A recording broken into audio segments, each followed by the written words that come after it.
2400 kilometre लंबा, 2400 kilometre चौड़ा और 2400 किलोमीटर चौकोर एक ऊंचा नगर है, जहां पर उसने हवा में लटकने वाले घर हमारे लिए बना के रखे। जमीन में भी जनता बसेगी 2500 किलोमीटर बाय, मुंबई से लेकर कलकत्ता तक, हिमाचल से अरुणाचल से लेकर के कन्याकुमारी तक इतना ही बड़ा एक नगर होगा, जिस नगर में जमीन में भी लोग बसेंगे और हवा में लटकने वाले घरों में भी बसेंगे, क्योंकि वो 750 कोस ऊंचा है। अर्थात इतनी ऊंचाई में घर बनाने का मतलब ही होता है कि जब प्रभु यीशु का दूसरा आगमन होगा तो वह हमारे इस मरने वाले शरीर को महिमा की देह में बदल देगा। इसलिए जब यीशु मुर्दों में से जिंदा होने के बाद में 40 दिन के बाद वह अपने चेलों को दिखाई दिए तो कहा शांति मिले और पिता की प्रतिज्ञा के पूरे होने की वाट जोहते रहना। और धीरे धीरे प्रभु यीशु मसीह हवा में उठते गए, उड़ते नहीं गए। उड़ने के लिए पंखा लगता है, उठने के लिए पंखा नहीं लगता। वो धीरे धीरे ऊपर की ओर जा रहे हैं और धीरे धीरे बादलों ने उसको छुपा लिया। तब 2 स्वर्गदूत आकर के खड़े हुए और कहने लगे, हे भाइयों, इस यीशु को स्वर्ग पर कैसे जाते देख रहे हो? जिस रीति से वह गया है ना, बिना पंखे के, बिना हेलीकॉप्टर के, उसी रीति से वह फिर आकाश स्वर्ग से धरती पर आएगा। आपको मालूम है, जैसे यीशु को महिमा की देह मिली ना, वैसे ही जब आपको यीशु के दोबारा आगमन में महिमा की देह मिलेगी ना, तो आप भी बिना, अभी वो चलता था एक सीरियल शक्तिमान, तो शक्तिमान क्या करता था? ऐसा झटका मारता था, फिर ऊपर जाता था। यीशु मसीह ने इरिक कुछ नहीं किया, तो सीधे चले। अरे शक्तिमान, तू फिरिक करे, मेरा यीशु इरिक नहीं करता, वो ऐसे ही उठा लिया जाता। जब यीशु को दोबारा आने के टाइम पर हमको भी जो महिमा की देह मिल जाएगी, शक्तिमान के समान इरिक नहीं करना पड़ेगा। 2500 किलोमीटर ऊंचे घर में आप ऐसे ही जैसे लिफ्ट में खड़े जाते हो ना, वैसे ही प्रभु आपके बंगले तक पहुंचने के लिए आपके शरीर को कैपेसिटी दे देगा। हम उस राज्य की कल्पना ही नहीं करते। तुमको तो चंगाई का ड्रम बजाने से फुर्सत ही नहीं है। उस राज्य के बारे में भी तो सोचो। आज कमर में दर्द ठीक भी हो गए तो कल छाती में होने वाला है, और फिर परसों के दिन सिर में होगा। और वहां से जैसे तैसे हमने प्रार्थना करके सिर दर्द वाले भूत को निकाला तो फिर एड़ी में चला जाएगा, और वहां से जैसे तैसे निकाले तो घुटने में आएगा। ये बीमारी जाने वाली नहीं, हम बार बार बोल रहे हैं, भगाओगे तो आएगी। आने का रास्ता बंद करो तो भगाने की झंझट खत्म हो जाएगी। अच्छे से समझ लीजिएगा। हम आग में सिकी रोटी खिला रहे हैं आपको, आग में सिकी भुजी मछली खिला रहे हैं। हाँ, ये केरला परोठा नहीं है। यहाँ पर बाइबल का परमेश्वर हमें साफ कहता है, उस नगर की लंबाई, चौड़ाई और ऊंचाई एक बराबर है, और उस नगर में 750 कोस लंबा, 750 कोस चौड़ा और 750 कोस ऊंचा एक नगर है, जो नए यरूशलेम का है, नहीं, जो नई पृथ्वी और नए आकाश का हेडक्वार्टर होगा। और प्रभु तुमको दिल्ली में जगह देना चाहता है, तुम कलकत्ता में मत रहो। ऐसे इतने बड़े नए आकाश और नई पृथ्वी में प्रभु आपको बोल रहा है कि तुम नए यरूशलेम के मेंबर बन जाओ।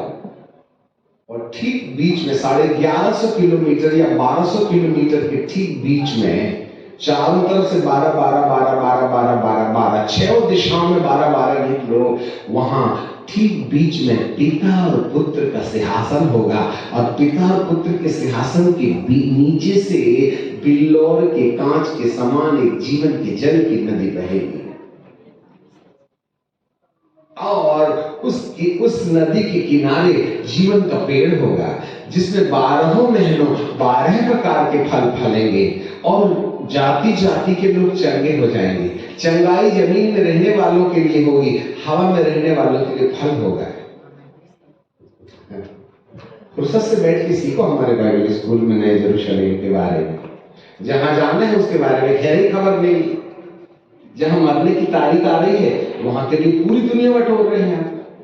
अब इससे महान गरीब धरती पर हो भी कौन सकता है जो करोड़ों साल की जिंदगी के बारे में आइडिया नहीं रखता और 70 वर्ष की जिंदगी के लिए जान दे भी देता है और ले भी लेता है? कितने गरीब हैं हम यीशु मसीह के मानने वाले जो 70-90 साल की जिंदगी के लिए धन बटोर रहे, परंतु करोड़ों साल की जिंदगी के बारे में आइडिया ही नहीं है। न संस्थाओं को है न याजकों को है।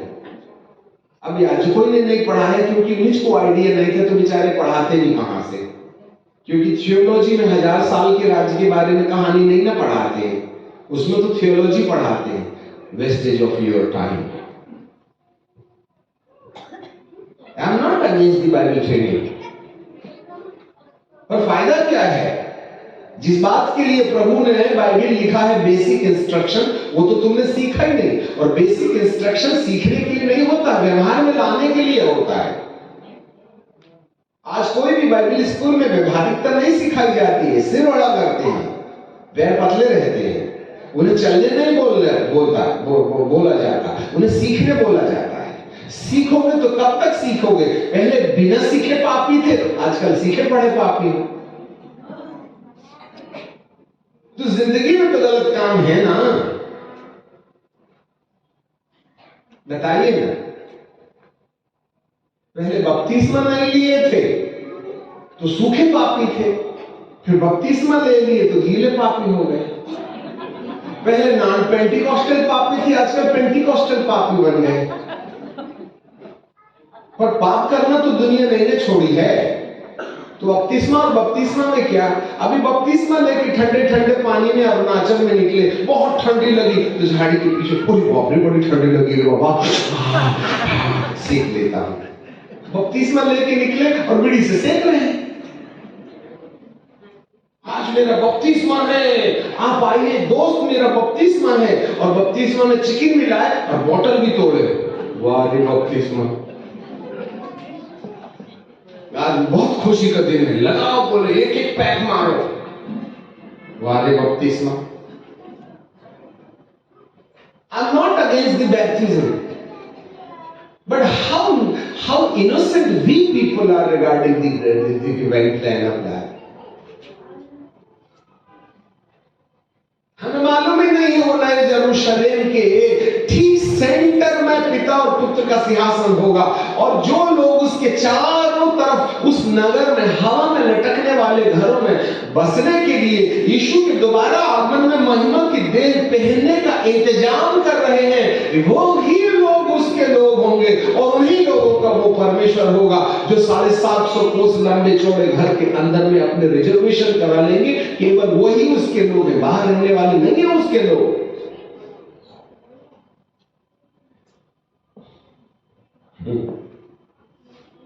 और उसके लिए भी ना मोहर लगाना पड़ता है। अब एक नया यरूशलेम है, एक नया आकाश है और एक नई पृथ्वी है। उसका एक हेडक्वार्टर है और वहां रहने के लिए प्रभु ने कहा है कि तुमको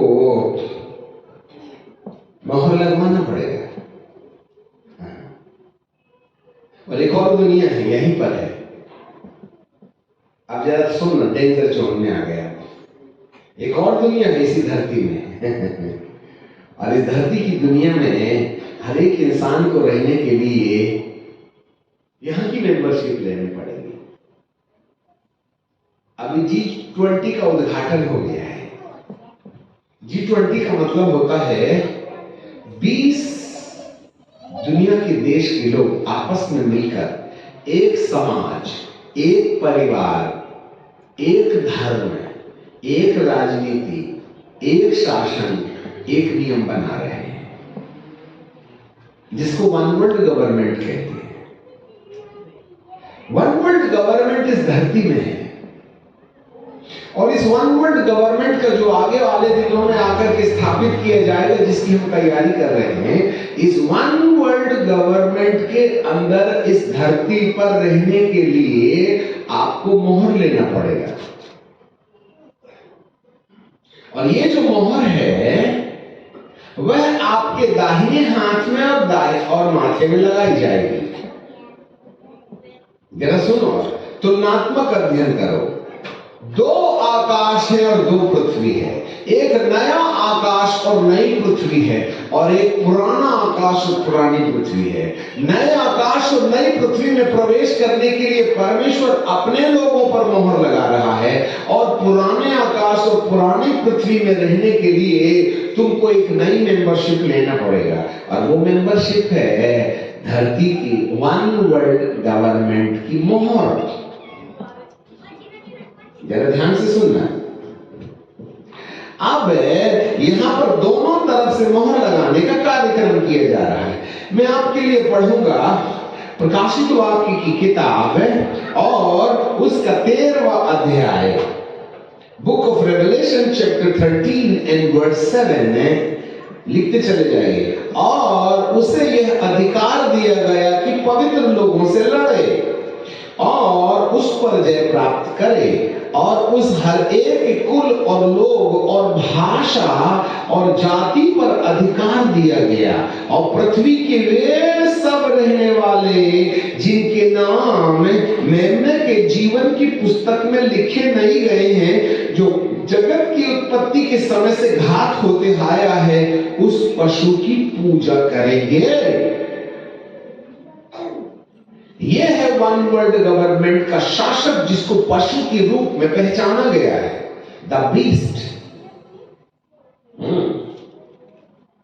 पशु बोलने से तुम चार पैर वाला पशु मत समझना। ये एक किंगडम है, एक किंग है, एक सिस्टम है जिसके अंदर, बाहर वालों को इधर अंदर बुला लो जो बात कर रहे हैं, जो एक गवर्नमेंट है, जो एक धर्म है, जो एक सिस्टम के अंदर बांधे लोग हैं। हाँ, चार चीजें एक व्यक्ति के हाथ में होंगी। वन वर्ल्ड गवर्नमेंट का एक व्यक्ति होगा, उस व्यक्ति के हाथ में संपूर्ण दुनिया की राजनीति होगी, उस व्यक्ति के हाथ में संपूर्ण धरती का पैसा होगा, उस व्यक्ति के हाथ में संपूर्ण धरती की शक्ति होगी और उस व्यक्ति के हाथ में संपूर्ण धर्मों की चाबी होगी और वह धरती पर एक ही धर्म स्थापित करेगा। एक धर्म होगा, एक राज्य होगा, एक राजा होगा, शक्ति संगठित हो जाएगी, एक व्यक्ति के हाथ आ जाएगी और सारा पावर एक व्यक्ति के हाथ में होगा, सारी शक्ति एक व्यक्ति के हाथ में होगी। ऐसी वाली सरकार को वन वर्ल्ड गवर्नमेंट कहते हैं।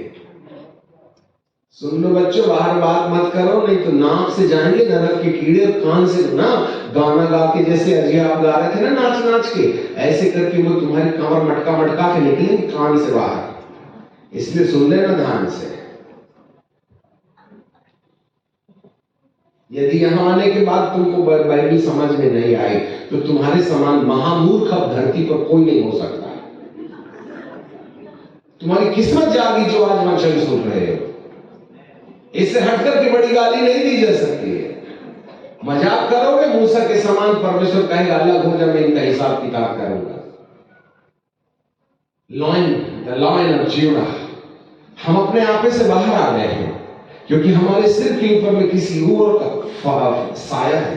वो इस प्रांत में चेतावनी देने के लिए भेजा है कि तुमने इस धरती वाले राज्य के लिए, इस पुराने वाले आकाश और पुरानी वाली पृथ्वी के लिए बहुत बटोरा है, परंतु तुमने नए वाले आकाश और नई पृथ्वी के ना आइडिया रखे, ना वहां जाने की कोई कल्पना है और ना वहां जाने की कोई सख्त का आइडिया हमको है। कान धर के सुन लेना। बाइबल का परमेश्वर यहां हमें साफ ये बातें बोलता है कि जिनका नाम परमेश्वर के मेमने की पुस्तक में लिखा जाएगा वही इस पशु की पूजा करेगा, वही इस पशु के पक्ष में काम करेगा। यदि मैं आपके लिए एक पद और निकाल के रखूं, आपको मालूम होवे प्रभु यीशु मसीह के आगमन से पहले ये सब दिखाई देने लगेंगे। इसलिए बाइबल का परमेश्वर हमें बड़ी गंभीरता से बता रहा है यदि मैं आपके लिए दूसरा थिस्सलुनीकियों की किताब और उसका दूसरा अध्याय पढ़ूं, सेकंड थिस्सलुनीकियों चैप्टर 2 एंड वर्स 1 से, हे भाइयों, हम अपने प्रभु यीशु के मसीह के आने और उसके पास अपने इकट्ठा होने के विषय तुमसे विनती करते हैं कि किसी आत्मा या वचन के या पत्री के द्वारा मानो हमारी ओर से है, यह समझकर प्रभु का दिन आ गया है, तुम्हारा मन अचानक अस्थिर न हो जाए, न घबरा जाए, किसी रीति से किसी के धोखे में नहीं आना, क्योंकि वह दिन नहीं आएगा। कौन सा दिन? यीशु के दोबारा आगमन का, कि वह धर्म का त्याग ना हो ले। आज जिस तरीके से लोग धर्म का त्याग कर रहे हैं, धर्म बोले तो धार्मिकता, यहाँ धर्म नहीं है। धर्म बोलने से उसका अनुवाद करें तो रिलीजन होता है, धर्म बोले तो बाइबल के अंदर में राइचियसनेस है, धार्मिकता। और आज लोग परमेश्वर की धार्मिकता को खो रहे हैं। धार्मिकता नहीं रह गई, सबके पास प्रॉब्लम है, हर व्यक्ति उलझा है। आज परिवारों का तो बिल्कुल ना कबाड़ा हो गया है, आज फैमिली गार्बेज बन गई है। क्यों? क्योंकि यहां पर बाइबल हमें बोलती है धार्मिकता का त्याग हो गया है। पहले लोगों के अंदर डर था परमेश्वर का, अब डर खत्म हो गया है। इसलिए हर व्यक्ति अपने हिसाब से जीता है, अपने हिसाब से खाता है, अपने हिसाब से पीता है, बाइबल को अपने हिसाब से अनुवाद करता है। There is no any fear of God in the heart of the people those who follow him. यीशु के खोजने वालों में डर नहीं रह गया। कुछ भी खाओ, कुछ भी पियो, कुछ भी करो, जो करना है वो करो, फियर नाम की कोई चीज नहीं है। माँ बाप का अपमान करो, परमेश्वर का अपमान करो, याजकों का अपमान करो, सिद्धांत का अपमान करो, बाइबल को भी अपमान करो। नो फियर, भय खत्म हो गया लोगों के अंदर में। यहां पर बाइबल कहती है धर्म का त्याग हो जाएगा, धार्मिकता का त्याग हो जाएगा। और जैसे जैसे धार्मिक का त्याग हो, धार्मिकता का त्याग होगा, वैसे वैसे पाप का पुरुष और विनाश का पुत्र प्रकट होगा। यही है G20। यही है वह जगह जहां पर इस प्लैनेट में रहने के लिए तुम्हें कहीं ना कहीं उसका मार्ग लेना पड़ेगा, और उसकी तैयारी चल रही है, और वो तैयारी आपके हाथ में लगा दी जाएगी। यही है निशान जो प्रकाशित वाक्य में आपको मिलता है। जरा ध्यान दे लेना, हम सबको मिक्सचर करके बता देंगे। यहां पर इसी अध्याय प्रकाशित वाक्य की किताब में और उसके 13वें अध्याय में जरा देखिएगा 14 पद में, और उन चिन्हों के कारण जिन्हें उस पशु के सामने दिखाने का अधिकार दिया गया था, पृथ्वी के रहने वालों को इस प्रकार भरमाता था कि पृथ्वी के रहने वालों से कहता था, जिस पशु की तलवार लगी है वह जी गया है, उसकी मूर्ति बनाओ। और आगे लिखा है, और उसे उस पशु की मूर्ति पर प्राण डालने का अधिकार दिया गया, और पशु की मूर्ति बोलने लगी, और जितने लोग उस पशु की मूर्ति की पूजा ना करेंगे वह उसको मरवा डालेगा। या तो तुम पशु की पूजा करके शैतान के हाथ से मरवा डालने के लिए तैयार हो जाओ, या तो तुम उसकी मोहर लेकर के ऊपर जाने का रास्ता अपने लिए बंद कर लो। बड़ा डेंजरस टाइम आ गया है। और उसने छोटे बड़े, कंगाल, दास, दासी सबके हाथ में और उसके माथे में छाप कर दी।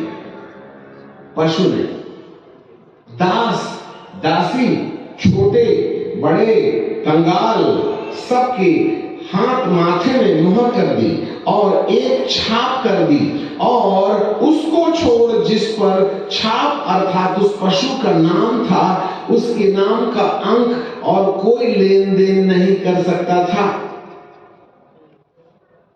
ज्ञान इसी में है। जिसे बुद्धि हो, उस पशु का अंक जोड़ ले, क्योंकि मनुष्य का अंक है और उसका अंक 666 है। समझ रहे हैं? ये 666 666 हर एक के हाथ में लगेगा। और इटाली कंपनी ने हम सब के लिए मोबाइल पर मोबाइल और मोबाइल पर मोबाइल, पहले तो इतना बड़ा मोबाइल था, आज एंड्रॉइड मोबाइल हो गया। अब जो है एक कागज के समान मोबाइल, बिल्कुल प्लास्टिक के कागज के समान मोबाइल निकाला। अभी घड़ी पहन लो, वो भी नहीं जरूरत है, ऐसे ऐसे ऐसे ऐसे करो तो वो डेटा आ जाता है, फिर वो भी खत्म होने वाला है। दिमाग में सोचो, हाँ 18-12 ये रमेश को मेरा नंबर लग जाए तो वो तुरंत कान के अंदर कुर्रुम लगने लगेगा। अभी तो बटन दबाना पड़ता है, ऐसे ऐसे मोबाइल आएंगे जिसको कल्पना करो तो नाम आ जाएगा।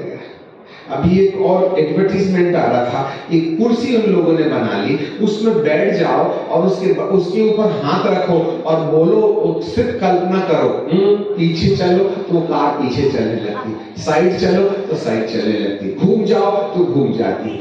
बोलो मत रे भैया, दिमाग में कल्पना करो ये कुर्सी उसका ऑर्डर मान रही है। इतनी एडवांस हो गई है दुनिया। तो बहुत कम समय में ये मोबाइल रखना बंद हो जाएगा।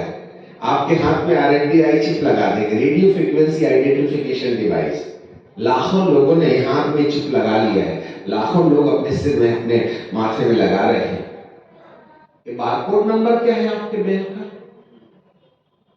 वो टिकट में क्या लिखा है तुमको समझ में आता है? मोबाइल में स्कैन करो तो बारकोड नंबर में पूरा डेटा है तुम्हारा, नाम, गांव, पता, कितनी जमीन है, कितना घर है, कितनी जायदाद है, तुम्हारा ब्लड ग्रुप क्या है, तुम्हारा चमड़ा क्या है, तुम्हारे पास कितनी कार है, कितनी, वो सब टिकट के अंदर है। धीरे धीरे वो टिकट को ही लगा देंगे, चावल के दाने के समान डिवाइस लगा देंगे, उसको कहते हैं RFID, radio frequency identification device. इस प्लैनेट में रहना है तो हर एक को माथे पर मोहर लगाना पड़ेगा।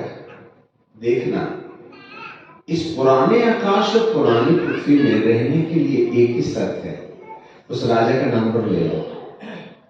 और यदि तुमने उस राजा का नंबर नहीं लिए तो मार डाले जाओगे।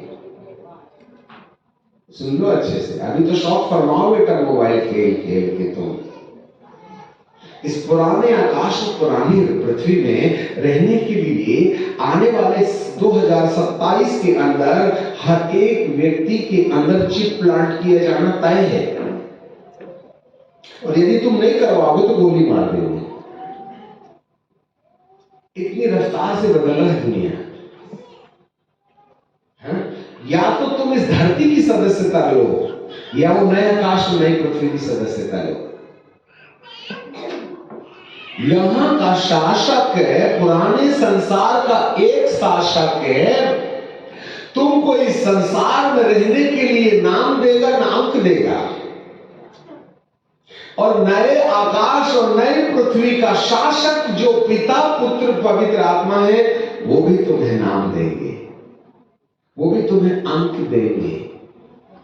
इधर परमेश्वर अपने लोगों को नंबर लगा रहा है। यहां वन वर्ल्ड गवर्नमेंट की तैयारी हमारे नाम पर नंबर लगाने लगी है। पहले राशन कार्ड था, फिर आधार कार्ड हुआ, फिर स्मार्ट कार्ड हुआ, फिर अमका कार्ड हुआ, फिर ढमका कार्ड हुआ। अब ये आर्ड कार्ड का खेल खत्म हो गया। अब ये छोटी सी टिकली बारकोड जो है उसी से काम चल रहा है। धीरे धीरे वो भी खत्म हो जाएगा। ये मोबाइल सब बंद होने वाले, आपके हाथ में मोबाइल आ जाएगा। पूरी जिंदगी यहां रहेगी, पूरी जिंदगी यहां रहेगी। और हर कोने में कंप्यूटर लगा रहेगा। आप बस बैंक में जाओ, ट्रेन में जाओ, रेस्टोरेंट में जाओ, आपके माथे की टिकट में यदि बराबर गवर्नमेंट की सील लगी तो रेस्टोरेंट का ताला खुलेगा, टिकट मिलेगी, ट्रेन का दरवाजा खुलेगा। आपको पुलिस स्टेशन में जाना है तो ये बारकोड से पहचाना जाएगा। सब कुछ टिकट में ही होने वाला है। मोबाइल का खेल खत्म हो गया। पहले पासबुक लेके चलते थे, अब इसी में ही पूरा बैंक। पहले जमीन के पेपर, रजिस्ट्री के पेपर लेके चलते थे, अब ऑनलाइन पेपर है। पहले आपके हाथ में लाइसेंस रहता था, ड्राइविंग लाइसेंस रहता था, अब सॉफ्टवेयर में ड्राइविंग लाइसेंस है। आधार कार्ड का कागज लेके चलना था, आज इसी में आधार कार्ड है। पहले टिकट का कागज लेके चलना था फ्लाइट को, आजकल मोबाइल के दिखाओ, उसी में दुनिया बसी है। इतनी सुविधा दे रहे हैं तो हम उसका पूरा मजा ले रहे हैं, पर ये नहीं समझते कि आप किसी राजा की पकड़ में जा रहे हैं।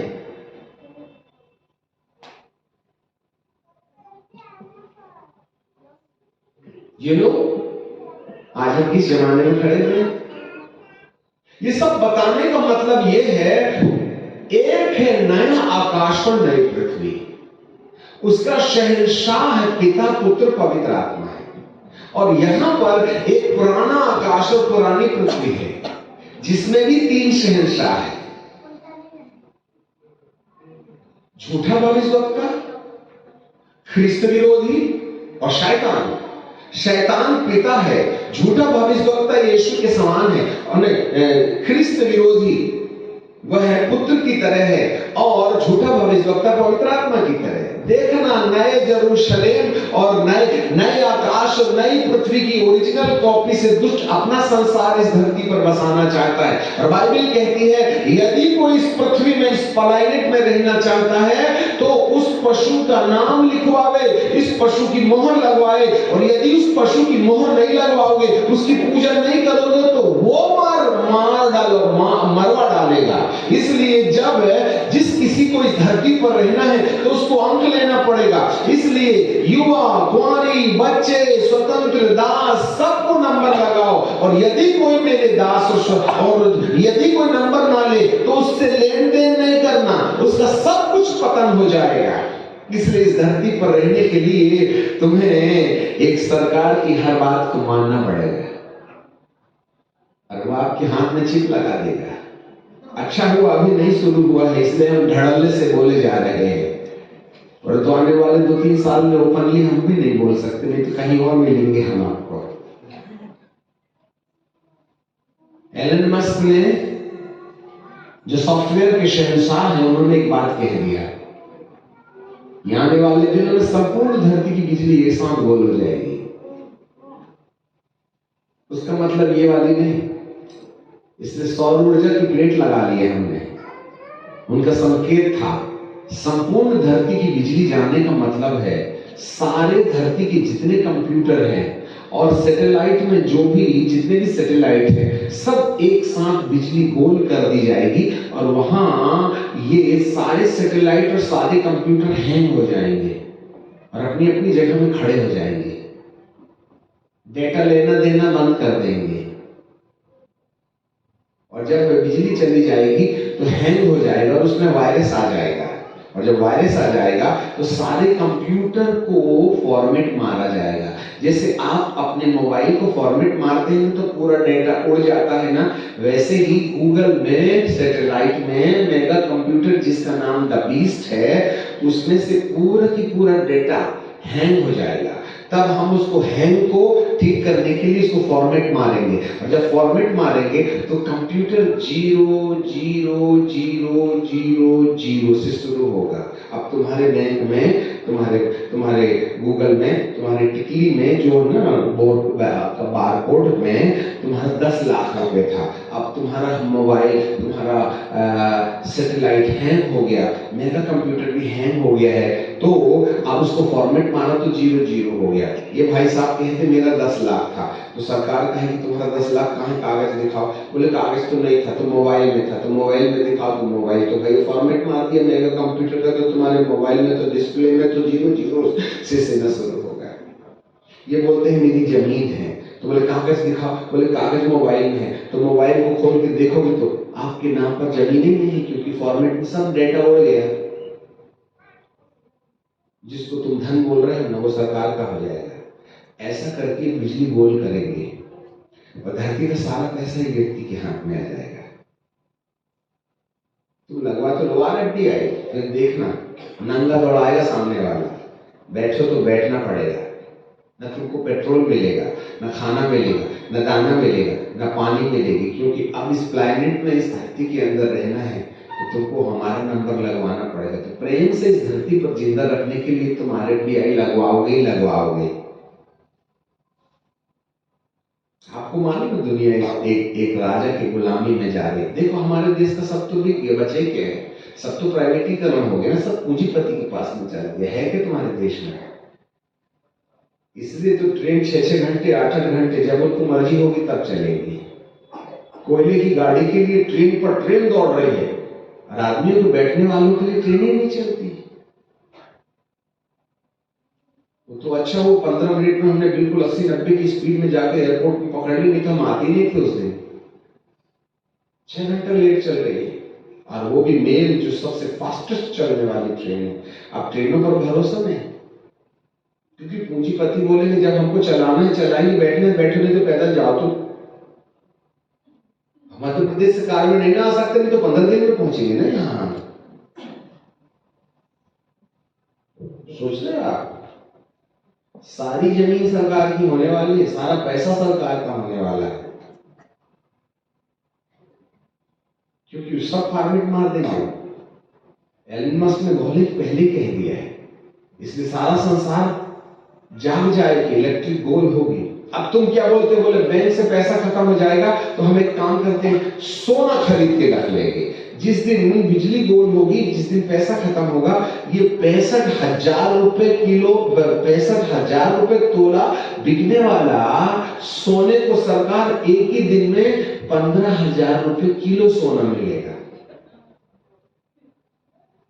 15,000 रुपए किलो, और तोला कितने में लिए थे? 65,000। तो तुम्हारे सोने की वैल्यू क्या है? लोहे की हो गई। जो तुम सोने के ऊपर घमंड करते हो ना, वो इतना सस्ता हो जाएगा कि एक ही दिन में बेटा गरीब हो जाओगे। तुम सारी दुनिया को पैदल होना जरूरी है। ये इतनी तैयारी चल रही है इस दुष्ट के शहंशाह की। शैतान ख्रिस्त विरोधी झूठा भविष्यवक्ता इस धरती का शासक होगा, और उस धरती का शासक जो नया आकाश और नई पृथ्वी है उसका शासक होगा पिता, पुत्र और पवित्र आत्मा। बोलो किससे मोहर लगवा रहे हो तुम? यदि तुम्हें नए आकाश और नई पृथ्वी में जाना है तो पिता और पुत्र और पवित्र आत्मा जिस मोहर को हमारे बदन में लगाना चाहते हैं वो लगवाना है। या धरती पर रहना है तो तुम्हें ख्रिस्त विरोधी झूठा भविष्यवक्ता और शैतान के हिसाब से जो दुनिया बोल रही है उसकी मोहर लगवाना है। इस धरती पर जिंदा रहना है तो इस संसार के शहंशाह की बात माननी पड़ेगी। यदि तुम्हें उस संसार में जाना है तो उस शहंशाह की बात माननी पड़ेगी। बोलो तुम्हें ये धरती मुबारक है कि वो धरती मुबारक है? चुनाव करो आज रात। वहां जाने के लिए भी मोहर लगेगी, यहां जाने के लिए भी मोहर लगेगी। वहां जाने के लिए जीवन की किताब में नाम लिखा जाना चाहिए, यहां रहने के लिए इनकी जीवन की किताब में, इनके सैटेलाइट में नाम लिखवाने के लिए तुमको RFDI लगाया जाएगा। और हमारे शरीर के अंदर में RFDI चिप लगाने के लिए जो नियॉन बैटरी होती है ना, उस नियॉन बैटरी को चार्ज करने के लिए शरीर के अंदर ऐसे केमिकल्स होना चाहिए जिसके द्वारा ही बैटरी चार्ज होगी। नहीं तो डिस्चार्ज होगी तो तुम लापता हो जाइएगा। और बैटरी चार्ज रहेगी तो सैटेलाइट से आपको आइडेंटिफाइड कर दिया जाएगा। जंगल के किसी भी जगह में जाओ, किसी भी अंडरग्राउंड में छुप जाओ, आपके ID नंबर से आपको खोज निकाला जा सकता है, तुम फलाने पेड़ के नीचे छुपे हुए हो। क्योंकि नियॉन बैटरी से हमारा सीधा सीधा संबंध सैटेलाइट से हो जाएगा। और धरती के शहंशाह आपको किसी भी कोने से आपके नाम से खोज के निकाल सकते हैं, आप कहीं नहीं छुप सकते हैं। इस धरती पर जीना है तो हमें उसकी बात मानना पड़ेगा, उसका नंबर लेना पड़ेगा। और यदि आपको उस नए आकाश और नई पृथ्वी में, जिसका हेडक्वार्टर नया जेरूशलेम है, उस नए आकाश और नई पृथ्वी की केंद्र अर्थात नए जेरूशलेम में रहना है तो आपको उस परमेश्वर के द्वारा दी गई मोहर लगवाना पड़ेगा। तय करो तुमको इस धरती में रहना है या उस धरती में। इस धरती में 90 साल 70 साल रहेंगे, वहां हम करोड़ों साल रहेंगे। तो नंबर भी तो लगवाना पड़ेगा। हम तो अपना छोटा सा वो कार्ड लेके, क्या बोलते हैं, मोबाइल में ले लेते हैं ना, बारकोड नंबर, या वो छोटी टिकट रहती, क्या बोलते हैं उसको? नहीं, मेमोरी कार्ड नहीं, अरे हाँ, QR कोड, माफ कीजिए, QR कोड। QR कोड है क्या चीज? कीड़े चल रहे, किड़विड़ किड़विड़ किड़विड़ किड़विड़, उसी में तो तुम्हारी दुनिया बसी है, QR कोड में। QR कोड ही आपका आधार कार्ड है, QR कोड ही आपकी आईडी है, QR कोड ही कल चल के तुम्हारे हाथ में पैच कर दी जाएगी। और इस QR कोड का सीधा सीधा संबंध जो है सैटेलाइट से, इसलिए हर दुकान में QR कोड, हर बैंक में QR कोड। आजकल पहले तो नंबर लिखना पड़ता था, FCI नंबर, अमका नंबर, ये नंबर, वो नंबर, 5 लाइन में हमारे बैंक का डिटेल होता था। आप जो है क्या बोलते हैं, QR कोड, उसी में पूरी दुनिया। बस स्कैन करो, बटन दबाओ, टिपिक गया, टिपिक ले लिया। तुमको नहीं मालूम कोई शासन तुम्हें धीरे धीरे अपनी गुलामी में ले रहा है, सुविधा दे दे करके। बोलो यीशु प्रभु की जागरण है। किसकी मोहर लगवाना चाहते हो आप, ये वाली दुनिया की कि वो वाली दुनिया की? तो कैसे लगेगा? यही तो प्रॉब्लम है, कोई बताए तो हमें। और नहीं लगवाने वाले के लिए जरा देखिएगा प्रकाशित वाक्य की किताब और उसका 7वां अध्याय, 9वां अध्याय, उसका पहला पद, book of Revelation chapter 9 and verse 1 है।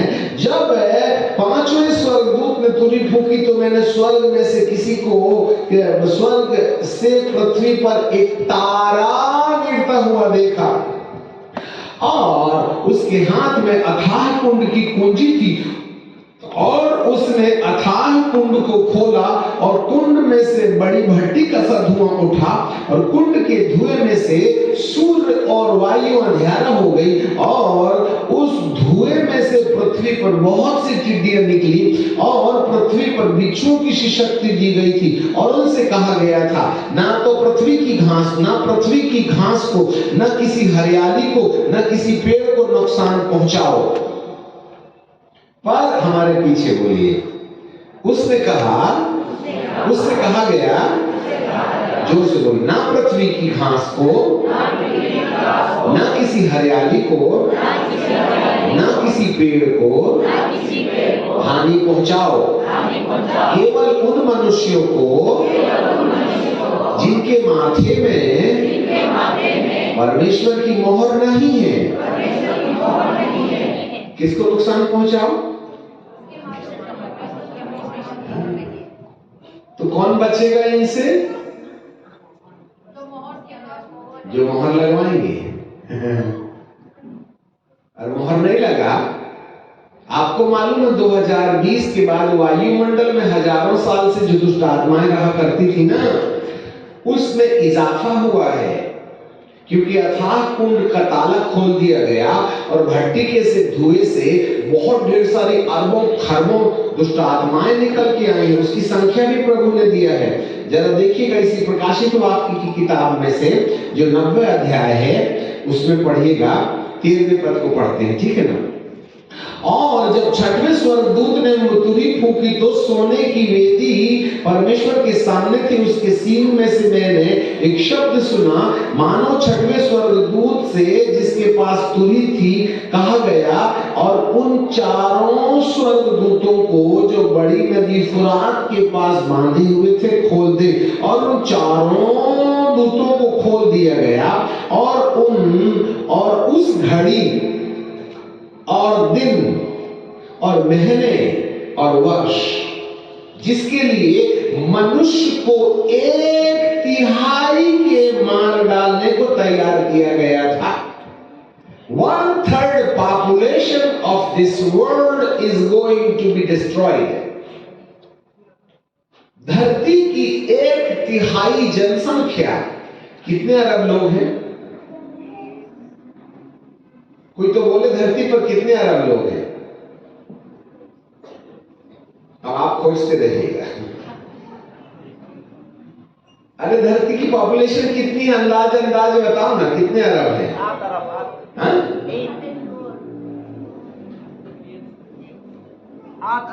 8 अरब है। 8 अरब का 1/3 निकाल दो।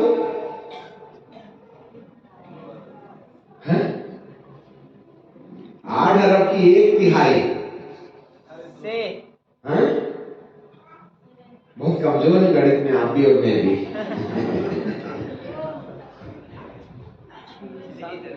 हाँ?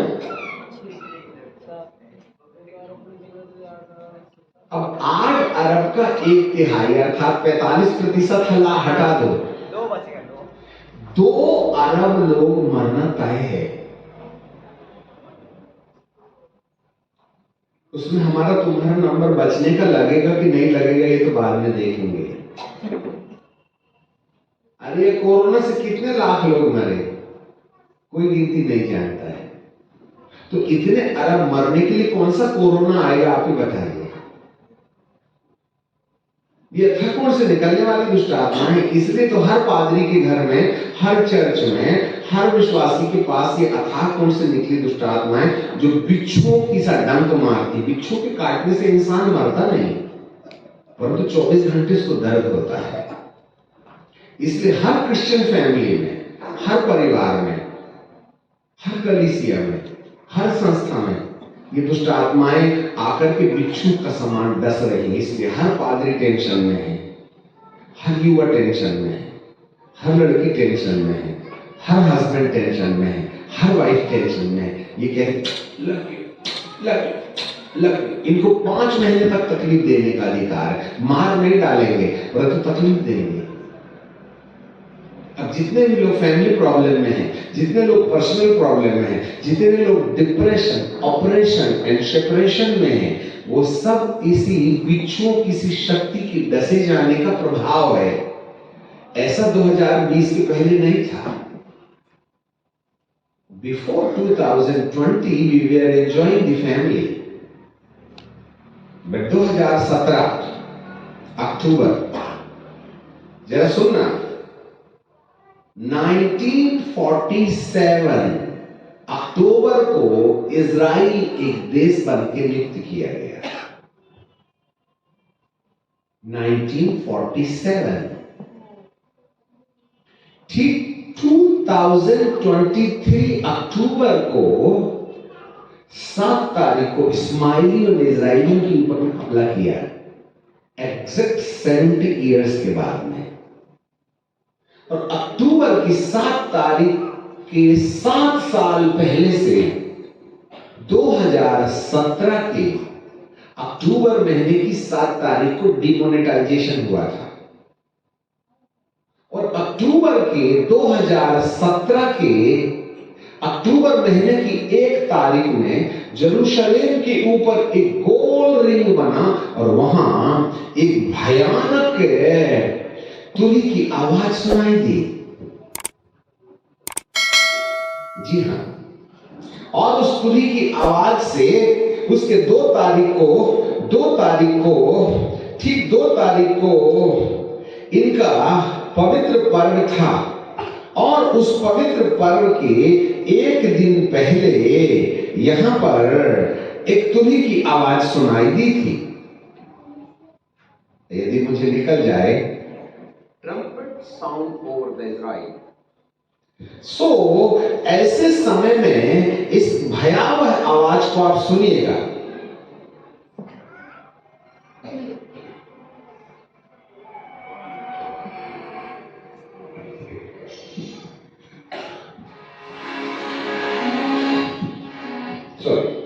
ये बदल गया।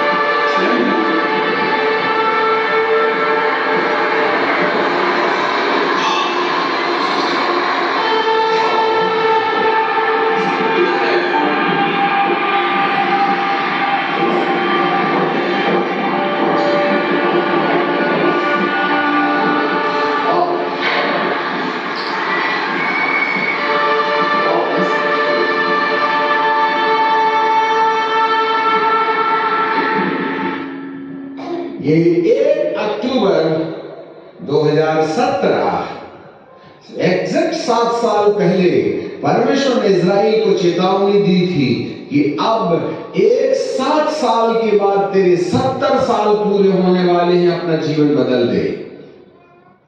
परंतु इन 7 सालों की वार्निंग में इजराइल को समझ में नहीं आया। ठीक आफ्टर 7 इयर्स, अक्टूबर के 7 तारीख को 7 साल के 7वें दिन में हमास ने इजराइल के ऊपर में लोगों को अगवा करके ले गया और उस समय से लेकर लगातार युद्ध घमासान चल रहा है।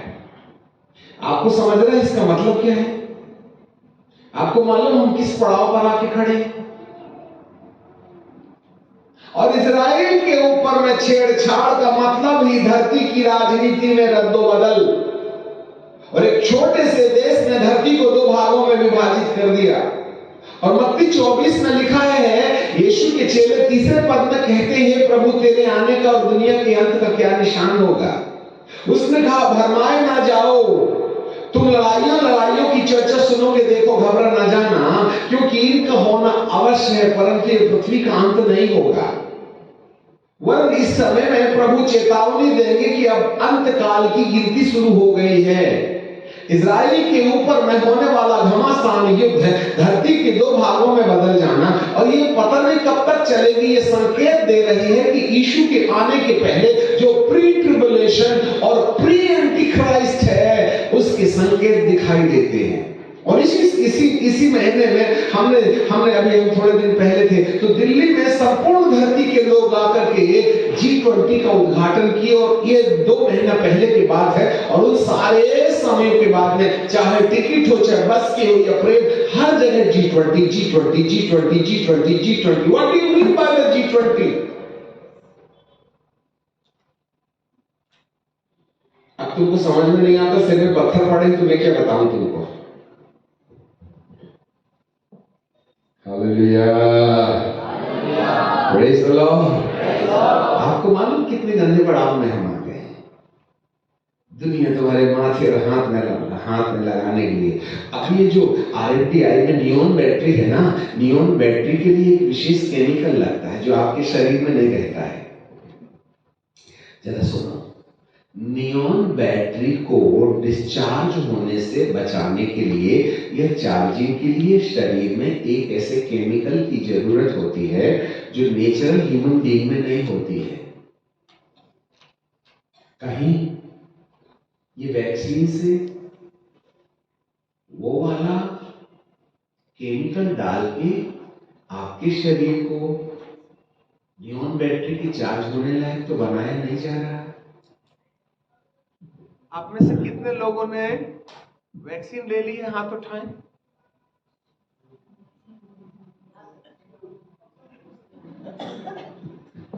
हालेलुया।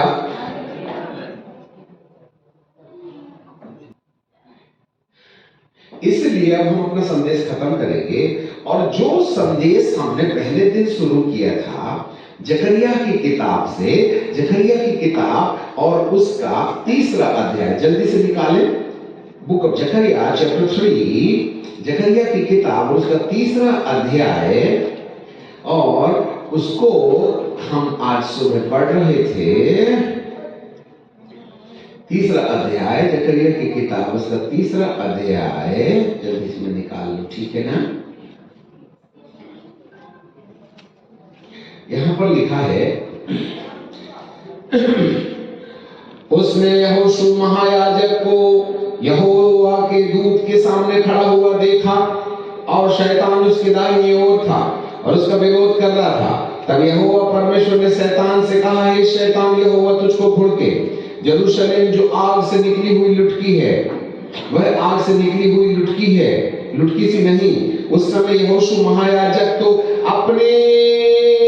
यहोशू तो दूत के सामने गंधे वस्त्र पहन के खड़ा था, और दूत ने उससे जो सामने खड़ा था कहा, इसके मैले वस्त्र उतारो। फिर उसने कहा, देख मैंने तेरे अधर्म दूर कर दिया है और मैं तुझे सुंदर वस्त्र पहना देता हूं। अब ये सुंदर वस्त्र कैसे पहनेंगे? अब यहां से हमारा संदेश शुरू होता है। हमारे पीछे बोलिए, तब मैंने कहा इसके सिर पर एक शुद्ध पगड़ी रखी जाए, और उन्होंने उसके सिर पर याजक के योग्य शुद्ध पगड़ी रखी। उसको वस्त्र पहनाए। उस समय यहोवा का दूत पास खड़ा था। तो शैतान कहां गया? कब जाएगा? जब हम शुद्ध पगड़ी पहनेंगे। ये शुद्ध पगड़ी कहां? कमर में पहनते हैं क्या? कहां? हाँ, वही तो माथे में मोहर है, वही है मोहर। नए आकाश की वही मोहर है, याजक के युग शुद्ध पगड़ी। एक फिलोसोफर कहते हैं, मैं अपने सिर पर मंडराने वाली चिड़ियाओं को मंडराने से रोक नहीं सकता, परंतु उनको घोंसला बनाने से जरूर रोक सकता हूं। इसका मतलब है हमारे सिर में जो कल्पना की चिड़ियाएं आती हैं, अब आप ही बताओ आपके मन में कौन सी कल्पना आती है?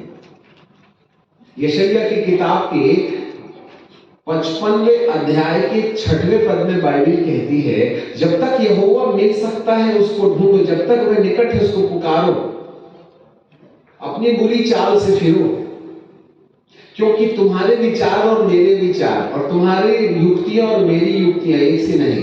तुम्हारे विचार और तुम्हारी युक्तियां और मेरे विचार और मेरी युक्तियों में आसमान और जमीन का अंतर है। बोलो, कौन से सपने आते हैं तुमको? कौन सी कल्पनाएं आती हैं आपको? Why you are in depression? Depression होता क्या है? सुनो रे बच्चों, डिप्रेशन का मतलब होता है संसार की विपरीत परिस्थितियों के द्वारा उत्पन्न होने वाली कल्पनाएं जब हमारे दिमाग के अंदर गहरी जड़ पकड़ लेती हैं, तब हम परेशान हो जाते हैं। यही परेशानी डिप्रेशन है। आज कौन डिप्रेशन में नहीं है? हाथ उठाए। आज कौन नहीं है जो चिंता में नहीं है? हाथ उठाने फालतू की बात मत करो आप। None of the person in the face of this earth can prove that I am not in the depression. कोई मुझे प्यार नहीं करता तो डिप्रेशन नहीं है क्या? मेरे मामा पापा प्यार नहीं करते, डिप्रेशन नहीं है क्या? मेरी शादी नहीं हो रही, डिप्रेशन नहीं है क्या? मेरा बॉयफ्रेंड छोड़ के चला गया, डिप्रेशन नहीं है क्या? मेरे को नौकरी नहीं मिल रही, डिप्रेशन नहीं है क्या? मेरी शादी नहीं हो रही, डिप्रेशन नहीं है क्या? मेरे को कोई प्यार नहीं करता, डिप्रेशन नहीं है क्या? मेरा धंधा नहीं चल रहा, डिप्रेशन नहीं है क्या? मेरी पत्नी मेरे को नहीं प्यार करती, डिप्रेशन नहीं है क्या? मेरा पति मेरे को प्यार नहीं करता, डिप्रेशन नहीं है क्या? किसके पास डिप्रेशन नहीं है? डिप्रेशन समझता क्या होता है? कितने ढेर सारी कल्पनाएं आपके माथे में है, उसको पगड़ी पहनाना पड़ेगा। और हर एक काम के पहले काम की कल्पना आती है। आज मैं सोचता हूं बिरयानी खाऊंगा। अजी अपन बिरयानी बनाएंगे, ओके, तो जाइए मटन लेके आइए। तो हमारी स्कूटर मटन मार्केट की तरफ जाती है, आलू की दुकान में नहीं ना जाती है। जब आप बिरयानी बनाइए तो मटन लाइए, आलू गोभी नहीं लाइए। इसका मतलब हर काम का निर्धारण हमारी कल्पनाएं करती हैं, और जब कभी किसी की कल्पना गंदी होती है तो काम गंदा होता है। जब किसी व्यक्ति के अंदर में वासना की कल्पना आती है तो हम छोकरे के पीछे भागते हैं। इसलिए मोबाइल देखने के बाद हम बाथरूम जाते हैं हस्तमैथ्यून करने के लिए। बोलो ना, जो हस्तमैथ्यून नहीं करता, अब हाथ उठाओ, देखें तुमको हम, चाहे लड़का हो या लड़की हो। आखिर ये सब मोबाइल का ही ना वरदान है। इसलिए तो पत्नी अपने हाथ को ही पति बना लेती है और लड़के अपनी पत्नी हाथ को ही बना लेते हैं। पापियों, अंधेरे में तुमको प्रभु नहीं देख रहा क्या? बाथरूम में क्या कर रहे हो तुम? जहां स्वर्गदूत तुम्हारी पूरी वीडियो बना रहा है। हंसने की बात नहीं है, नरक के कीड़े इसी जवान को काटेंगे कुतुल कुतुल करके।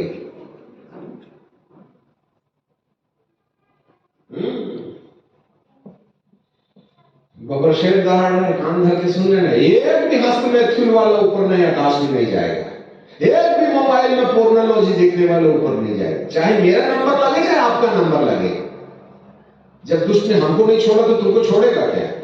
आज कितनी भारी मात्रा में याजक लोग यही करते हैं, पत्नी को सोने देते हैं, 11 बजे के बाद में दीवार की तरफ डिस्प्ले कर करके अपन मार देते हैं। बीते दिनों हमको नहीं मालूम था अरुणाचल में, वो बीते दिनों में मतलब हम पासी घाट में रोइंग तरफ में गए, उन्होंने हमको ऐसा घुमाने के लिए ले गए और जाकर के देखे, थोड़े देर में एक मोटरसाइकिल खड़ी, फिर मैं बोला ये दूसरी भी खड़ी, तीसरी भी खड़ी। मैं बोला इतनी मोटरसाइकिल बाजू बाजू में खड़े कि सब एक नंबर के लिए गए हैं क्या? नहीं, एक नंबर के लिए नहीं गए, लड़का लड़की 2 नंबर के लिए गए। उनको घर में भी ले झड़िया के पीछे कर रहे हैं। अरे पापियों, अरुणाचल के कितने जाओगे ऊपर नए यरूशलेम में? अनरजिस्टर्ड तरीके से तुम देह व्यापार कर रहे हो, हैं? हमारा माथा खराब है, हमने याजक के योग पगड़ी नहीं पहनी। आज बैर के विचार है, लोभ के विचार है, शिकायत के विचार है, वासना के विचार है, झगड़ा के विचार है, अकेलेपन के विचार है, माँ बाप के विद्रोह का विचार है, हमारी पत्नी के विद्रोह का विचार है, पति के विद्रोह का विचार है।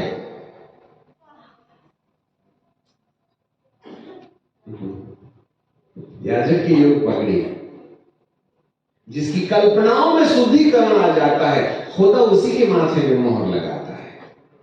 और ये जो है ना 666, इस मोबाइल में एक क्रोम नाम का ऐप है, जिसमें बीच में ब्लू है और एक गया लाल, बीच में गया पीला, बीच में गया हरा, बीच में गया। ये क्रोम को निकालो तो मोबाइल गचरा हो जाएगा, और इस क्रोम के आधार पर ही सॉफ्टवेयर, इस क्रोम के आधार पर ही मोबाइल चलता है, और यही क्रोम गूगल के साथ तुमको जोड़ता है।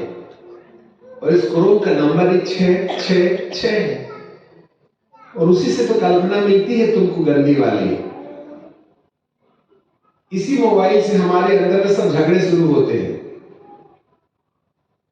फिर क्या करता है एक लड़का, रात के 11 बजे स्टडी रूम में जाता है और पूरा चद्दर ढांक लेता है, इधर भी दबा लेता है चादर को, उधर भी दबा लेता है, इधर भी दबा लेता है, इधर भी दबा लेता है, और मोबाइल से सफेद तार निकलता, कान के अंदर ढक्कन मार लेते, और उसके छोटे से माइक को सामने। फिर वो दूसरे वाले पहाड़ में एक लड़की है, उसने भी चद्दर ढांक लिया, दोनों तरफ से चद्दर ढांक लिए, और उसने भी मोबाइल रखा, और दोनों कानों में सफेद वायर से ढक्कन लगा ली, उसने भी मुंह में रखा, और रात के 12 बजे फुसुर फुसुर फुसुर फुसुर फुसुर फुसुर फुसुर फुसुर। तुम्हारा क्या अमेरिका से कनेक्शन जुड़ा है? मामा बोलती है, अरे बेटा शवासन में सो रही है, और बाप क्या कहता है, अरे बेटा भी पढ़ाई करते करते गए, अरे बाप पता चला इनका इंटरलॉक हो रहा है मोबाइल में। क्या ऊपर वाले को आहट नहीं सुनाई देती? किसने तुम्हारे माथे में मोहर लगाया? ये तो लगा रहा है 666। ये सारी गंदी कल्पनाएं यहीं से आ गई, सारा पाप करने का आइडिया यहीं से मिल रहा है हमको। और किसके हाथ में मोबाइल नहीं है? तुमने बपतिस्मा लिया, तुम्हारे मोबाइल ने बपतिस्मा लिया है क्या?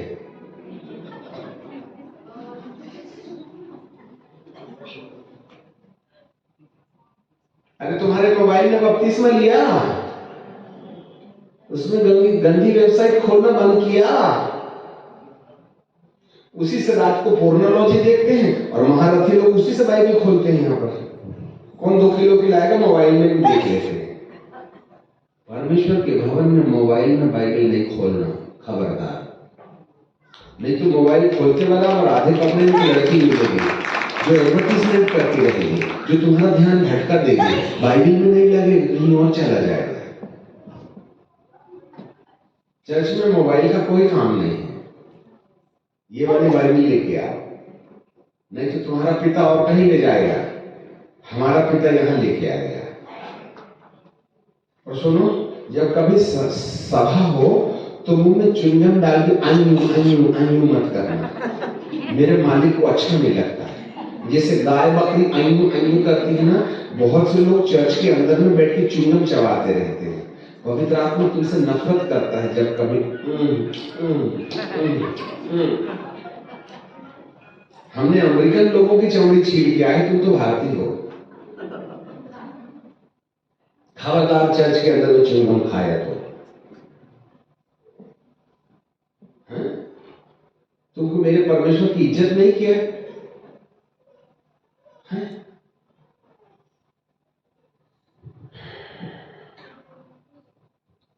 याजक की योग शुद्ध पगड़ी। तुम्हारी कल्पनाएं मेरी कल्पनाएं एक सी नहीं है। मेरे प्रियो, यहां प्रभु अपनी मोहर हमारे माथे में लगाना चाहता है। इसलिए परमेश्वर से प्रार्थना करना बंद करें। एकांत में बैठकर अपनी कल्पनाओं के ऊपर जो गंदी गंदी आती है ना, उन पर ब्रेक मारने की आदत डालें। यीशु 40 दिन प्रार्थना करने के लिए नहीं गया था कि मेरे को अभिषेक दे दे। वह अपनी कल्पनाओं के ऊपर नियंत्रण कर रहा था, जिससे कि खुदा उसके माथे में मोहर लगा दे। फिर भी उपवास के आखिरी दिन शैतान ने उसके माथे में एक बीज बो दिया। क्या कर रहा है उपवास? तेरे दिन पूरे हो गए। कितने दिन हो गए? 40। तो पावर मिला होगा? हाँ, जरा ट्राई करके तो देखिए क्या दिख रहा है तेरे को। बोले तो अच्छा है। उसका आकार कैसे है? बोले पत्थर का आकार रोटी जैसे है। तेरे को तो पावर मिला है ना? हाँ, जरा बोल के देखना। ओके, ठहर, बाद में बोलूंगा। हे प्रभु, ये तीसरे आसमान की आवाज है कि दूसरे आसमान की आवाज है? तो पिता परमेश्वर कहते हैं मेरी तरफ से नहीं है बेटा, इसलिए पत्थर को रोटी बनाने का धंधा मत करना। तब उसने दुष्ट को कहा, उसको नहीं मालूम है मनुष्य रोटी से नहीं वचन से जीवित रहता है। वही यीशु काना में गया और काना नगर में विवाह के घर में गया। तब मरियम आई और कहने लगी, बेटा दाखरस खत्म हो गया। यीशु ने कहा, हे नारी, तेरा मेरा कोई लफड़ा नहीं, चल वाला। तब वो प्रार्थना करने लगा। प्रभु कहते हैं, मां नहीं, मैं बोल रहा हूं, बोल दे इस पानी को ना मटके में भरवा दे। यीशु ने कहा, सब लोग लाओ और पानी भर दो मटके में, बांध दो जाके। जो यीशु पानी को दाखरस में बदल सकता था, वो यीशु पत्थर को भी तो रोटी में बदल सकता था ना। फिर पत्थर को रोटी में क्यों नहीं बदला और पानी को दाखरस में क्यों बदल दिया? ये सब कल्पनाओं का खेल है। तुम्हें रुक करके देखना पड़ेगा। बात दूसरे आसमान की है, ये तीसरे आसमान की है। इसके लिए यीशु को 40 दिन लगे अभ्यास करने को। तो 15 मिनट में दुआ करके भिखारी जैसे खत्म कर देते। नाश्ते की टेबल में हमारी कल्पनाओं के ऊपर अधिकार नहीं ना मिलता है। मोहर लगाना इज नॉट ए जोक। कभी आप हमारे बाइबल क्लास में आइएगा, हम नए यरूशलेम और नए आकाश और नई पृथ्वी में प्रवेश करने के लिए मोहर लगाने का अर्थ क्या होता है, इसको बाद में देखेंगे। दुष्ट ने तो मोबाइल के द्वारा लगा ही दिया है तुम्हारे माथे में, पर इस माथे से आने वाली इस मोबाइल से आने वाली कल्पनाओं को रोक करके पवित्र आत्मा के द्वारा आने वाली कल्पनाओं के ऊपर अधिकार पाना ही नए यरूशलेम और नए आकाश और नई पृथ्वी की मेंबरशिप के लिए कंफर्मेशन। याद रखिएगा, आज मैंने धरती के अंदर में एक भी बाइबल प्रचारक को कल्पना के ऊपर में अधिकार पाने वाले संदेश नहीं सुने, क्योंकि उन्हें मरने के बाद वाले जीवन के बारे में आइडिया ही नहीं। अब हमको मालूम ही नहीं पृथ्वी गलने वाली है, हमें मालूम ही नहीं तत्व पिघल जाएंगे, फिर इसी पृथ्वी को रिक्रिएट करेगा, इस आकाश को बदल देगा। न समुद्र रहेगा, न सूरज रहेगा, न चांद रहेगी। ये नई पृथ्वी और नई आकाश में हम करोड़ों साल रहेंगे और इस वाली पृथ्वी में 70 साल रहेंगे। या तो तुमको करोड़ों साल वाली पृथ्वी और आकाश में रहना है तो वहां की मेंबरशिप लो, या तुम्हें 70 साल की जिंदगी में इसी धरती पर रह करके 666 की मोहर लगा के बाद रोटी खाना है, जिससे कि ऊपर का रिजर्वेशन कैंसिल हो जाए, तो तुम धरती भोग लगाओ। मन्ना तो खा रहे थे इजरायली लोग, पर मर भी तो रहे थे, पानी भी पी रहे थे, बिस्लरी का नहाते भी थे, गाय बैल भी नहाती थी उसमें, चट्टान से निकले पानी में, मर भी तो रहे थे। बादल के खंभे में एसी भोग लगा रहे थे, फिर भी मर रहे थे। आग के खंभे में बिना बिल के हीटर के साथ सो रहे थे, तब भी तो मर रहे थे। चंगाई पाके भी मरोगे, भूत निकाल के भी मरोगे, निकलवा के भी मरोगे, बपतिस्मा लेके भी मरोगे। और जिसके माथे में मोहर है, दुष्ट को बोलता है उसके पास नहीं जाना, तो लगवा लो। आने वाले समयों में जिसने अपनी कल्पनाओं पर अधिकार पाके पवित्र आत्मा की कल्पना को अपने ऊपर आने दिया है, केवल वही दुष्ट आत्माओं से बचाव कर सकता है। काम करके सुन लेना, यदि आपकी कल्पनाओं में अनाप शनाप विचार आते और जाते रहेंगे, तो इसका मतलब किसी और ने आपके माथे में किसी और ने आपके माथे में मोहर लगा दिया है। Hallelujah, praise the Lord. पहले सुन तो लो हम क्या बोल रहे हैं। बोलो यीशु प्रभु की जय। पिता परमेश्वर आपकी आंखों को खोले। ये 70 साल इजराइल के पूरे हो गए और आज युद्ध का कौन सा दिन है मैं भूल गया। घमासान युद्ध हो रहा है। अब चाइना ने भी अपनी मिसाइल भरी नावें समुद्र की खाड़ी में उतार दिया। एक ने भी न मिसाइल दागा, धरती की तबाही तय है। और 2 करोड़ लोग मरना तय है। या तो युद्ध से मरना है या कोरोना से मरना है। ये दुष्ट आत्माएं तुम्हें फांसी लगाने ले जाएंगी, हमें नहीं मालूम। 4 स्वर्गदूत को फरात नदी में जो बांधे गए थे ना, उसको खोला, बस आखिरी पढ़ के खत्म कर देंगे। और कितनी दुष्ट आत्माएं जरा देखना। उसी प्रकाशित वाक्य के 9वें अध्याय में आ जाएं। आप सब लोग हमारे पीछे बोलिएगा। हाँ,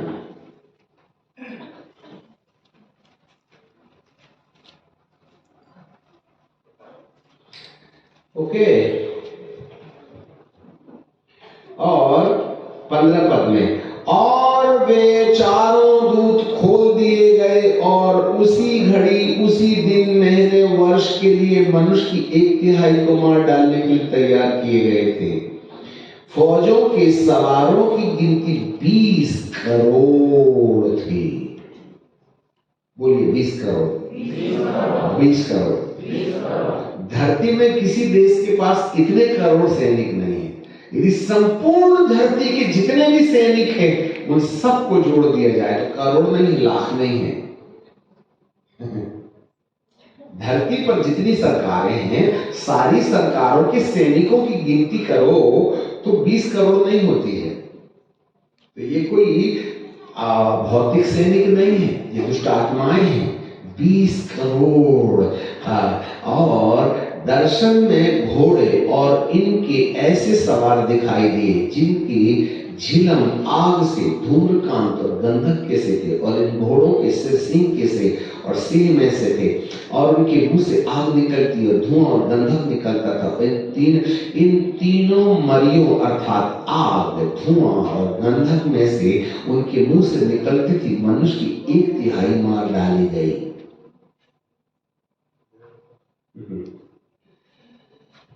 हालेलुया। 1/3। अब 7 या 7.5 करोड़ है, 8 ही मान के चलो। 8 करोड़ में 1/3 निकाल लो, इतना मरना तय है। अब हमें नहीं मालूम यीशु के आने के पहले मरेंगे कि यीशु के आने के बाद मरेंगे, पर मरना तय है। सेकंड कमिंग या थर्ड कमिंग। अब इतनी डिटेल सीखना है तो हमारे बाइबल स्कूल में आइएगा। इतने करोड़, अरब, करोड़ नहीं रे, अरब लोग मरेंगे। 20 करोड़ तो सैनिक है मारने वाले, और इनकी 4 हेडक्वार्टर है। 4 स्वर्गदूत जो फरात नदी में, और अभी फरात नदी ये तुर्की से निकलती, येदकेल फरात, येदकेल उधर ऊपर नॉर्थ ईस्ट में जाती है, और फरात दक्षिण होते हुए असीरिया होते हुए कुवैत की खाड़ी में जब जंक्शन मिलता है, निम्रोद राजा ने बाबुल का गुंबद बनाया था, उस सिनार देश के, उस सिनार देश में ही फरात नदी है, वहीं 4 स्वर्गदूत बंधे थे और उनको खोला जाएगा। ठहरो ना, अभी तो वहीं तो वर्ल्ड ट्रेड सेंटर वहीं तो बनेगा जहाँ निम्रोद ने ना वो बाबुल का गुंबद बनाया था। वहीं विश्वव्यापी शासक अपना शासन करेगा, अमेरिका से नहीं करेगा वो, क्योंकि उसको जेरूशलेम से लड़ना है। और सिनार देश जो है ना, जेरूशलेम से 1800 किलोमीटर दूर है, और पूर्व की तरफ जहाँ से मंदिर का दरवाजा खुलता है ना, ठीक उसी के सामने निम्रोद ने बनाया था बाबुल का गुंबद। यही ख्रिस्त विरोधी है। और आज मैं न्यूज में देख रहा था कि गिनती की उत्पत्ति की किताब के 6वें अध्याय के 13वें पद में जो डिस्ट्रॉयर लिखा है वो हमास है, इब्रानी भाषा में अंत करने वाला। 6:13 जेनेसिस 6:33, उसको इब्रानी भाषा में खोज के देखना, जहां डिस्ट्रॉयर लिखा हुआ है। That means the time is over. खैर, प्रभु आपके मन की आंखें खोले, ठीक है। डरते कांपते अपनी कल्पनाओं पर मोबाइल में ब्रेक मार के नहला धुला के रखो। माता पिता को अनाप शनाप बोलना नहीं, पत्नी को भी गंदी बात बोलना नहीं, और पति की भी तो हड्डी तोड़ना नहीं। तो मुझे तुम्हारी हड्डी पहले टूटेगी। समझ में आ गई बात? पिता परमेश्वर को हम धन्यवाद देते हैं, आप हमारे साथ में जुड़े हुए हैं। और इस समय हम अरुणाचल प्रदेश के एटा नगर में हैं, और आपको हम देख पा रहे हैं। बहुत से लोग हमें देख रहे हैं, चाहे आप यूएस में हो, चाहे आप कनाडा में हो, चाहे आप सारे भारत में हैं। प्रभु आपके साथ बना रहे, है ना? यस, पिता परमेश्वर आपके साथ बना रहे। आज के बाद फिर अगले पड़ाव में आपसे फिर मुलाकात होगी। पिता परमेश्वर आपके साथ बना रहे। राइट। प्रभु परमेश्वर इस प्रांत के लिए जंगल में पुकारने वाले की आवाज आ रही है। हर पहाड़ पहाड़ी गिरा दी जाए, हर तराई भर दी जाए, जो टेढ़ा है वह सीधा किया जाए, और एक राजमार्ग तैयार किया जाए। तब यहोवा का तेज प्रकट होगा। ये जंगल में पुकारने वाले की आवाज है। मन फिराओ, लौट आओ, स्वर्ग का राज्य निकट आ रहा है। परमेश्वर को धन्यवाद। बोलो यीशु प्रभु की। समझ रहे हैं?